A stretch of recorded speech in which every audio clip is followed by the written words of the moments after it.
E combo, which if you're not aware of, is how you cast her elemental burst. In order No, no, that's not how you play Yae. That's so wrong. Alright, let me explain. Now, of course, for my argument to make sense, I'll give you a practical demonstration, and towards that end, be able to build on screen before we get into the showcase. But let me quickly explain whilst the builds are being shown. So with Yae Miko, you want to press EEE, you want to swap off, you want to activate Quicken, you want to shred some electro resistance with some other characters and so on. And then when all of the conditions align, when all of the team members' cooldowns are expended, you press Yae Miko's elemental burst, and then you recast her E abilities. This does not take unnecessary field time, particularly if you can overlap all of your team's cooldowns in such a way such that everything flows very perfectly into each other. This is in contrast to going EEEQ EEE. So let me put on a little bit of a demonstration, and I'll just keep quiet, and afterwards I'll sort of explain everything in detail.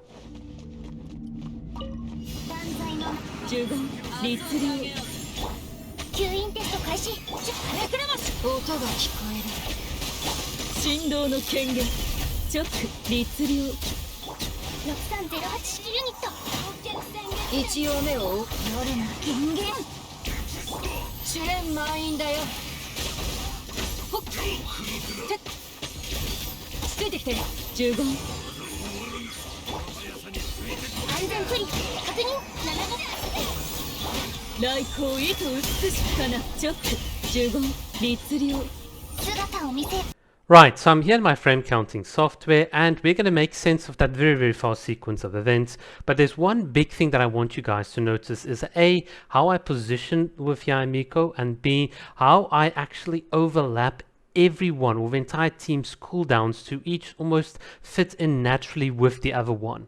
And I think if you understand that, you'll very quickly come to the realization that triple EQ, triple E is more by way of the exception as to how you should play than the norm. And I think it'll make sense when that exception is useful, but you'll see in the gameplay in the background, we're not going to need it. So right off the bat, immediately I animation cancel out here with Fischl. Then I'm going to quickly zip around diagonally, or like almost like left to right with Yae, because the positioning that I'm focusing on is to be more or less where this lady is. This is a good position because this will allow me to sort of then set up for the next wave. So instead of going up and down and losing your positioning, you go left, right, and then dash out diagonally. So this is Yae Miko's tech. Now you can see I'm here with Sucrose. I'm going to quickly swirl the Electro, and then of course here with Technity, I'm going to quickly use his E and Q, and now I'm going to do massive sort of, you can see aggravate, quicken. It's just going to be absolutely glorious. And what's the quicken effect going to do? Well, it's going to allow me to use Yae Miko's burst, which does not have an internal cooldown, to hit 4 aggravate shots in a row. And this is pretty strong because this will wipe out this entire sort of team. And of course, with the swirl from Sucrose, we've reduced the opponent's resistance. So this means effectively the damage that I'm going to do is going to be massive. And there we go. So we can see we just smoked the enemies. Look there for 66,000 per some of these ticks. It's really good. Not all of the enemies were swirled and so on, but you can see that the numbers are quite big. And of course, what did I do whilst doing all of this damage? Hopefully you caught it. So whilst I was busy doing my massive damage, I was using Yae to already set up my totem. So her elemental burst has not even finished, and yet I've already casted 2 totems. You can see here the final bolt is not even done, and now my totems are set up. I'm in a very good position. So when the next wave comes, right here, you can see I've already swirled with Sucrose, just waiting for my other cooldown. There's my other little cooldown. I got the one Kairagi, and hopefully if your positioning is a bit better than mine, you can actually group both of them in. And now that we sort of grouped up some of the enemies, we can actually go to Technity. You can see his elemental burst is still on cooldown, so we can't use it, but we can make sure that the enemies are taunted and they're sort of generally kept to this area. We apply Dendro, activate the Quicken, which is pretty cool. And now of course we need to keep in mind that we've got a Miss Fischl right here. You'll see here Oz is on a 9-second cooldown, so we can refresh it using her elemental burst, whilst at the same time positioning with Oz and avoiding that attack and avoiding that guy's attack. Unfortunately, we couldn't avoid this little girl's attack here, but hey, can't avoid all of them. But look at that, very easy to avoid. And now we'll use Technity's elemental burst because it's precisely almost ready when we need it. And now we're going to try and hit some headshots, and you'll see me absolutely missing some headshots, but that's okay.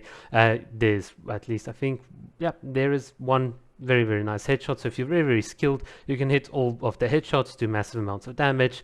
But it is something that is very tricky, especially if you have to do it so fast. But in any case, we've done it, and now here's Miss Yae Miko. So what's happened with her totems? Well, you can see her totems are almost now ready to start expiring. So what are we going to do? Well, I can't do anything with Fischl because Oz is still not ready to be recasted. Technary's cooldowns have been expended. Sucrose is still recovering, and we need her elemental burst to be online. So it's not online. She hasn't generated enough particles, and her E's are not on. So what are we going to do? We're going to now use Yae Miko. And what are we going to do with Yae? We are just going to quickly sort of dash around the battlefield. And I want to sort of show you some interesting things here with Yae. We sort of dash all the way around, cast all our totems. Once again, we didn't really give up our positioning because we just sort of trying to get back to where Oz was. You can see Oz has now disappeared. And now, whilst the enemies are here, we can group them up with Sucrose. A very quick little animation cancel, put in her elemental burst.